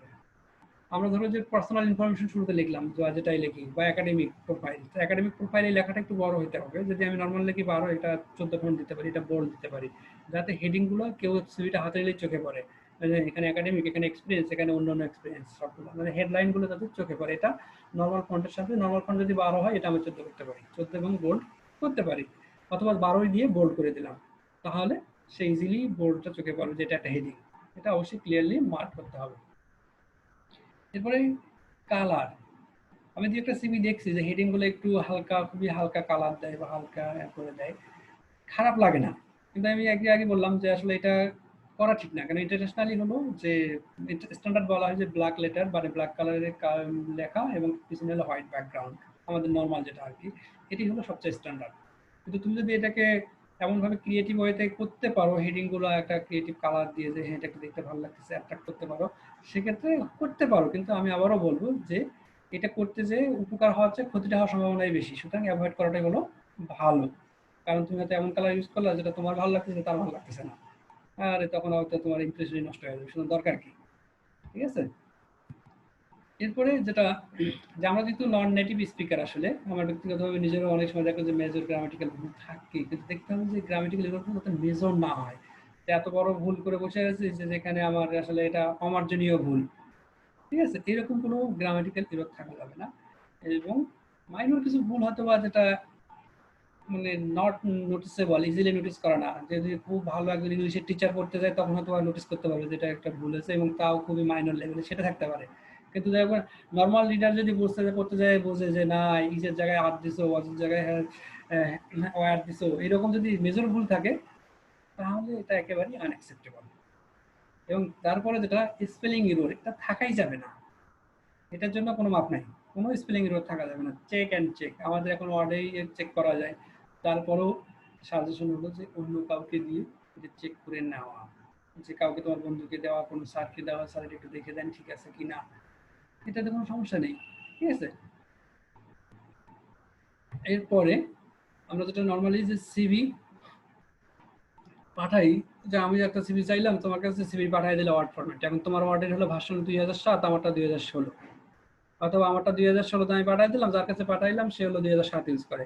তোমরা এটা জানো কিনা যে ওয়ার্ড ফাইলে পাঠাইলে যেটা হয় অনেক সময় ওয়ার্ডগুলো জোড়া লাগে যায়, তখন কিন্তু সেই সিভি দেখে কি আর খুশি হবে, ওটা বিরক্ত হয়ে যাবে। সুতরাং সিভি কাউকে পাঠাতে গেলে তাকে পিডিএফ করে পাঠানো উচিত, যদি না সে বলে দেয় যে আমাকে এডিট করতে হবে, তুমি ওয়ার্ড ফাইলে দাও। সুতরাং ফর্মাল বা অফিসিয়াল কাজে সিভি সবসময় পিডিএফ দেওয়া উচিত, কারণ সে তুমি যা দিচ্ছ সেটাই তখন দেখতে পাবে সে, ওকে। এবং আরেকটা যেটা হয় সবসময় যে আমরা ভুলটা করি, যে আমাদের সিভি হলো আপ টু ডেট থাকে না। ব্যক্তিগতভাবে আমারও এই সমস্যা, আমার নিজের সিভি এখন পর্যন্ত আপ টু ডেট না, হয়তো দেখা গেলো এখন সিভি বের করতে গেলে 2018-19 সালে সিভি আমার কাছে, বা 2 বছর আগে। সুতরাং এটা সবারই, আমার যদি প্রবলেম, অনেকের হয়তো কেউ আবার অনেকে টিকটক সাথে সাথে ফিল আপ করে রাখে, সিভি একটা কন্টিনিউয়াসলি এডিটের মধ্যে থাকে আর কি। তোমাদের যাদের এই সমস্যা আছে সিভি পাঠানোর আগে এটা শিওর হয়ে নিও যে তোমরা আপডেট করছো, এটা একটা আপ টু ডেট, তুমি এখন পাঠাচ্ছ এই পর্যন্ত তথ্যগুলো আছে, 2 বছর আগে সিভি পাঠানোর কোনো মানে হয় না। এবং ফাইনালি যেটা যে কখনোই কারোটা কপি করো না, কারোটা কপি পেস্ট করার কিছু নেই। সিভি এবং কভার লেটার, সিভির চেয়ে কভার লেটারটা বেশি ইম্পর্টেন্ট, যে সেটা হলো যে তোমার নিজের ক্রিয়েটিভিটি দেখানোর জায়গা এখানে, ঠিক আছে। এবং দুইটার ক্ষেত্রেই আমার যেটা সাজেশন, যে স্কলারশিপের অ্যাপ্লিকেশনের ক্ষেত্রে আমরা অনেকেই দেখি যে ওয়েবসাইটে কিন্তু সব তথ্যই দেওয়া থাকে, এবং নর্মালি অনেক আগে সার্কুলারগুলো ওপেন হয়, দেখা গেলো ডিসেম্বরের লাস্ট ডেট, সার্কুলার ওপেন হয়েছে জুন মাসে বা জুলাই মাসে, তখন আমরা মনে করি যে কেবল তো ওপেন হয়েছে ডিসেম্বরের লাস্ট ডেট, আমরা দেখি পরে অ্যাপ্লাই করি। এই ডিসেম্বরের 31 তারিখে লাস্ট ডেট, 20 তারিখে যেমন হয় আমি তো অ্যাপ্লাই করি নাই, তখন যা শুরু হয় আমার এই কাগজ লাগবে সেই কাগজ লাগবে, এই তাড়াহুড়ো এই করতে করতে আমি তো কভার লেটার লিখিনি, দে তোরটা দে, বা কাট কাজ আছে দিয়ে লিখে দিই, এই যে শুরু করে তখন তার কোয়ালিটি থাকে না। তখন হয় কি যে আমি 4টা অ্যাপ্লিকেশন করলাম, একটা অ্যাপ্লিকেশন আমার হলো না, তখন কিন্তু আমরা এই ডায়লগ বলি, কিন্তু আসলে আমি যে কাজটা করছি এটা যে আমি কতটা মানে ফেইথফুলি করছি, এটা যদি নিজে যাচাই করি তখনই বোঝা যায় যে কেন আমার হচ্ছে না। সুতরাং সিভি এবং কভার লেটার চেষ্টা করো যে তোমার 3 মাস সময় আছে, আমি 3 মাসের জন্য ওয়েট না করে আগে শেষ করে দিই, সময় নিয়ে কাজটা করি, কারণ এটা বারবার এডিট করা দরকার। এবং কভার লেটারের ক্ষেত্রে যেটা বিশেষ করে আমি যতগুলো কভার লেটার এডিট করছি, অনেক ক্ষেত্রেই দেখা গেছে 700-800 সেন্টি মানে ওয়ার্ডের নিচে কেউ নিয়ে আসে না কভার লেটার, তারপরে স্যার এটা একটু দেখেন। কারণ ছাত্র তুমি যখন প্রথমবার লিখবা লিখতে থাকো, আমার প্রথমবার যখন ছাত্র লাগবে শুধু 1500 অর্ডার লেখে লেখুক, কারণ তার যা যা তথ্য সব সে এখানে ঢুকাইলো, তারপর তুমি যদি এটা লিখে রাখো 7 দিন পরে যে আবার দেখো তুমি নিজে এখান থেকে 500 ওয়ার্ড এমনি কমাইতে পারবা, কিন্তু তথ্যের কোনো কম হবে না, সব তথ্যই থাকবে, তুমি নিজে এডিট করে 500 ওয়ার্ড কমায় 1000 করতে পারো। তুমি আবার এক সপ্তাহ রাখো, পরে যা দেখবে তুমি আরো 200 ওয়ার্ড কমায় ফেলছো, তারপরে যদি তুমি 700 নিচে না আসতে পারো তখন যে তুমি হেল্প চাইতে পারো আরেকজনের কাছে। কিন্তু তোমরা যেটা করো অনেক ক্ষেত্রে যে তুমি এক রাতে বসে 700 ওয়ার্ড লিখছো, লেখার পরে আর পারতেছো না, ওকে স্যারকে মেইল করে দিলাম রাত 3টার সময়, স্যার কালকে একটু দেখে দেবে, এটা আসলে ঠিক না, কারণ তুমি এটা শ্রম দিচ্ছ না। এবং আর আমরা যারা এডিট করি তারা তো তোমার লাইফটা তুমি জানো, আমি জানি না, ওখানে যা যা তোমার দিয়ে একটা গ্রামাটিক্যাল এরর থাকলে সেটা কারেকশন করা হয়, বা তোমার দিয়ে একটা সেন্টেন্স ছোটখাটো করে দেওয়া হয়, কিন্তু কোনো তথ্য বাদ পড়লো কিনা এটা তো আমরা বলতে পারবো না, এটা তোমার লাইফ, তোমার জিনিস, কিন্তু তোমাকে এটা ড্রাইভ করতে হবে। আমরা যারা এডিট করে দেবো তারা হলো হেল্পিং হ্যান্ড, মানে বাসের যদি চিন্তা করো তাহলে বাসের ড্রাইভার তোমরা, আমরা হলো কন্ডাক্টর বা হেল্পার। সুতরাং এই কাজটা তোমরা অনেক সময় স্যারদের হাতে দিয়ে বসে থাকো যে স্যার দেখে দিচ্ছে আর কোনো কথা নেই, মৃত্যুঞ্জয় স্যার দেখছে, মাসুদ স্যার দেখছে, এটা পাস হয়ে গেল, এটা কিন্তু না, কাজটা তোমার, জাজমেন্ট হবে তোমার, আমার না। সুতরাং এই কাজটা নিজের হাতে নিয়ে নিজেকেই করতে হবে। ওকে, এইটুকু বলেই আসলে আমার শেষ। আমি এখান থেকে যেগুলা বললাম ম্যাক্সিমামগুলো এখান থেকে ইউজ করছি। এখন অনেক ফেসবুক গ্রুপ আছে যেখানে প্রচুর এগুলো নিয়ে কথাবার্তা হয়, আইএলসি প্রিপারেশন থেকে শুরু করে আমি যে আমার বিশ্বাস তোমরা সবখানেই আছো, এগুলো খুবই ভালো গ্রুপ। আমি নিজেও দুই একটা গ্রুপ চালাইতাম, এখন আর সময় দিতে পারি না। তারপরে দুটো গ্রুপ আমি নিজেও এখনো মানে অ্যাডমিন, যদিও অ্যাক্টিভ না। কিন্তু এই ফেসবুক যেটা বাংলাদেশ, এটা হায়ার স্টাডি গ্লোবাল অ্যাপ্রোচ, যেটা গ্লোবাল, যেটা এটা খুব ভালো। এখানে প্রচুর রিসার্চ আছে, আমি এখান থেকে বেশ কিছু রিসার্চ নিয়ে রাখি, নিয়ে এখানে তোমাদের আজকে প্রেজেন্টেশন দেওয়া। আমি এখানে তোমাদের একটা জাস্ট সিভি দেখা মানে অ্যাড দেখাতে পারি, মোটিভেশন লেটার দেখাচ্ছি একটা। আমার সরি, আমার কাছে মাস্টার্সেরটা নেই, কারণ আমার কম্পিউটারে হওয়ার পরে অনেক কিছু আমার হারায় গেছে। আমি তোমাদের একটা স্ক্রিন দিচ্ছি শেয়ার করে। এটা ওই ফেসবুক গ্রুপ থেকে আমার নেওয়া আসলে। তুমি এখন একটা পিডিএফ ফাইল দেখতে পাচ্ছ না? জি স্যার। ওকে, দেখো statement purpose of Nirjhar Ruth Ghosh, সে একজন আমেরিকাতে পিএইচডি করতেছে, এবং তোমরা, আমি এটা তোমাদের পাঠিয়ে দেবো, এবং এটা পড়লে দেখতে পারবা যে আসলে সে কত সুন্দর করে, এটা পিএইচডির জন্য 2 পাতা, এবং সে ভালো মানে অনেক কিছু ব্যাখ্যা করছে সুন্দর করে, আমার কাছে বেশ ভালো লাগছে। এটা তোমাদের মাস্টার্সের জন্য হয়তো এটা অনেক বেশি, এটা এত লাগবে না, জাস্ট তোমাদের দেখার জন্য আমি এটা পাঠিয়ে দেবো, তার 2 পাতা, এবং এটা আমি ফেসবুক গ্রুপ থেকেই নিছি, বুঝতে পারছো না? সুতরাং সে কিভাবে কি করবে সবকিছু সুন্দর করে এখানে লিখছে, এবং দেখো এখানে সে যে শুরুতে লিখছে যে স্টেটমেন্ট পারপাস অফ নেচার হতে গেল, এবং ওকে সরি জিএস স্যার, তার কিছু নেই, এখান থেকে লেখা শেষ, এবং লাস্টে এন্ডিং এ যে কয় পাতা, এটা 2 পাতায় যেখানে যে শেষ, নিচে কোনো সিনসেট টিনসেট কিছু নেই। সুতরাং এটা একটা ফরম্যাট যার আর কি। আমি ডিটেলস বললাম না, হয়তো দেখাইলে ভালো হতো, যেহেতু সময় চলে যাচ্ছে, 5:30 অলরেডি বাজে, আমরা আসলে কোশ্চেন আনসার সেশনে চলে যেতে পারি এখন। ওকে, থ্যাংক ইউ, ঠিক আছে। খুব সুন্দর ইয়ে হয়েছে। আমরা এখন তোমাদের কারো কোনো কোশ্চেন যদি থাকে তোমরা বলো। এখানে একজন হ্যান্ড রেজ করেছে, সাইফুল পিএইচটিও।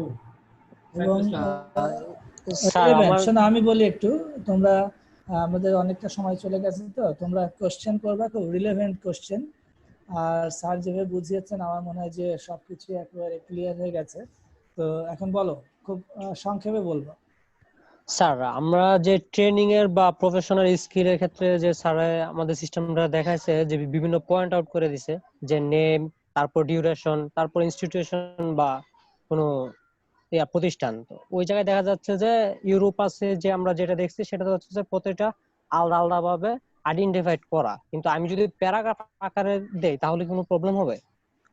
এখন আমি তোমাকে একটু ক্লিয়ার করে দিই আবার, যে তুমি যদি ইউরোপার সিভি করতে যাও, সেখানে তোমার পার্সোনাল চয়েস দেওয়ার কোনো সুযোগ নেই, বুঝতে পারছি? জি স্যার। সেখানে ওরা যে ফরম্যাট দিচ্ছে সেই ফরম্যাটই তোমাকে দিতে হবে, কিন্তু তুমি যদি তোমার নিজের জন্য একটা সিভি বানায় রাখতে চাও, যে আমার একটা পার্সোনাল সিভি এরকম, সেখানে এইভাবে তথ্যগুলো তুমি দিয়ে রাখবা, এটা হলো আমার সাজেশন। আর যে কোনো ফরম্যাট থাকলে সেই ফরম্যাটই তোমাকে ফলো করতে হবে। তখন যদি ইনস্টিটিউশনের নাম না চাই দরকার নেই, যদি ডিউরেশন না চাই দরকার নেই, বুঝতে পারছি? জি স্যার, থ্যাংক ইউ স্যার। আমার একটা কোশ্চেন ছিল। আচ্ছা, আমি 1 বাই 1 দিচ্ছি আসলে, যেহেতু এখানে হ্যান্ড রেজ করছে। এটা হলো আর.আই. রাজীব, আর ঠিক আছে, আর.আই. রাজীব আসো? আসসালামু আলাইকুম স্যার। হ্যাঁ বলো। স্যার আমার একটা প্রশ্ন ছিল, সেটা হচ্ছে ধরেন আমার যদি কোনো মানে পোর্শনের মানে এক্সপিরিয়েন্স, আপনি যেরকম বললেন যে এক্সপিরিয়েন্স বা ট্রেনিং কিংবা কনফারেন্স, এগুলোতে 5টা করে দিতে, সো আমার যদি এলিমেন্ট বেশি হয়, সাপোজ আমার অর্গানাইজিং স্কিলে আমি ধরলাম যে আমি 5 থেকে 6টার বেশি হচ্ছে, দেন আমি কি ওগুলা, বা কনফারেন্সের ক্ষেত্রে যদি ধরি আমার কনফারেন্স পেপার সাপোজ 6টা হইলো, সেই ক্ষেত্রে আমি কি লিখতে পারি যে 3টা দিয়ে 3 এন্ড মোর 3 এরকম কিছু? বুঝতে পারি তোমাকে। তুমি বললাম যে সিভিতে তুমি অবশ্যই তোমার সবগুলোই দিতে পারবা, কোনো সমস্যা নেই, কিন্তু অনেক ক্ষেত্রেই যদি তুমি ধরো যে টেইলরিং করে দেওয়া লাগতেছে, সেক্ষেত্রে তুমি হয়তো ইম্পর্টেন্ট 5টা চাইছে, সেই 5টা ক্ষেত্রে তুমি কোনটা দিবা? ইম্পর্টেন্ট 5টা দেওয়া উচিত, বুঝতে পারছো? এখন তোমাকে যদি বলে যে অথরিটি বা যারা চাইছে যদি বলে যে তোমাকে ইম্পর্টেন্ট 5টা পেপারের নাম দাও, এখন তুমি সেক্ষেত্রে ওই সিকোয়েন্সিয়ালি না দিয়ে, তোমার 5টা পেপার যদি আমার এমন হয় যে 2010 সালে একটা পেপার করছে, আমার জন্য ইম্পর্টেন্ট না, তুমি সেটা দিতে পারো। তো 2020 তোমার পেপার আছে, কিন্তু 2020 চাই 2010 পেপারটা ইম্পর্টেন্ট ছেড়ে দিতে পারো। তোমার সিভিতে তুমি অ্যাজ ইট ইজ সবগুলোই রাখতে পারো, বুঝতে পারছি? কিন্তু যদি কোনো ইনস্ট্রাকশন থাকে সেক্ষেত্রে তোমার ইম্পর্টেন্ট গুলো দেওয়া উচিত ছিল। ইম্পর্টেন্ট বলতে স্যার মানে অ্যাকচুয়ালি বইলে দেয় তো হচ্ছে সাধারণত যে যারা মানে 2 পেজের উপরে নাকি এটা করা উচিত না সিভি চাইলেও, সেই ক্ষেত্রে যদি না, এটা মাসুদ আমি একটু বলি। হ্যাঁ, সেটা হলো এটা একেবারে নিড বেস, তোমার এমপ্লয়ার হোক আর তুমি যেখানে অ্যাপ্লাই করো বা হায়ার এডুকেশনের জন্য বলো, তোমার যেটা দরকার সেইটাকে হাইলাইট করে বাকিটাকে তুমি যত সংক্ষেপে দিয়ে দিতে পারো। তোমার যে জিনিসটা হাইলাইট করা দরকার সেইটার উপর তুমি গুরুত্ব দিবে, আর কিছুই না। সিভি মানে নিড বেস। একটা সিভি যে মাসুদ স্যার কিন্তু বারবার বলেছেন যে একই জিনিস কপি করে করে সব জায়গায় তুমি 10 বছর আগে করে রেখেছো, এটা চালিয়ে যাচ্ছ। নো, তুমি এই মুহূর্তে যে কাজে সিভিটা ব্যবহার করছো সেই কাজের উপর ভিত্তি করেই তোমার সিভিটাকে রাইট আপ করতে হবে, এটাই আসলে। আর কারো কোনো কোয়েরি আছে কিনা? স্যার আছে রহমতুল্লাহ আজিজানের সম্ভবত। জি স্যার, আসসালামু আলাইকুম। স্যার আমি একটা মেসেজে প্রশ্ন করেছিলাম আর কি, যে বাংলাদেশের অ্যাসপেক্টে স্যার রিজিউম আর সিভির পার্থক্য যেটা আপনি বললেন, স্পেসিফিকলি রিজিউমটা কি ইউজ হয়? আর দ্বিতীয় প্রশ্নটা ছিল যে স্যার আমরা তো এই কম সময়ের মধ্যে আমি বিশেষ করে নোট ডাউন করতে পারি নাই সবকিছু, তো আপনার পাওয়ার পয়েন্টের এই সুবিধাটা কি আমরা ইমেইলে পাবো বা এরকম কোনো সুযোগ আছে কিনা? প্রথম কথা হলো যে বাংলাদেশে নরমালি আমরা সিভি ইউজ করি, রিজিউমি আমরা ইউজ করি না নরমালি। আর পাওয়ার পয়েন্ট আমি তোমাদের পাঠিয়ে দেবো, সমস্যা নেই। ওকে, এরপরে ধন্যবাদ স্যার। সাব্বির। জি স্যার, আমার একটা কোশ্চেন ছিল স্যার, আপনি স্যার বলছিলেন স্যার এক্সপেরিয়েন্সে স্যার আমরা চাইলে ভলান্টারি কাজগুলো অ্যাড করতে পারবো স্যার, কিন্তু স্যার আমরা সবসময় দেখে আসতেছিলাম স্যার এক্সপিরিয়েন্স বলতে জব এক্সপিরিয়েন্সই মেইনলি বোঝায় স্যার।